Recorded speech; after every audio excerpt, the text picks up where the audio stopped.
Вот можете себе представить, то ли у тебя саван, кефенник белого цвета, и как можно, чтобы невеста на себя тоже надела белое? Нет, конечно, безусловно, нет. Что у нас было? У нас не было определенного цвета для невесты. Его не было, абсолютно.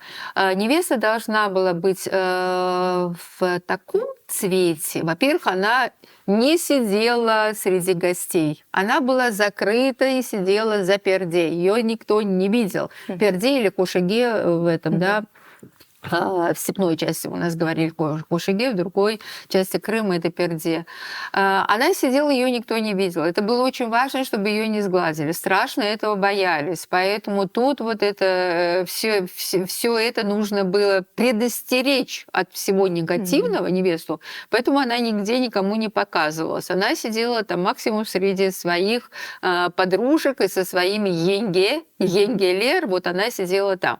Ее самая красивая, пусть будет условно подвенечное, очень условно, да, платье было из той ткани, которая ей понравилась из подарков ее жениха.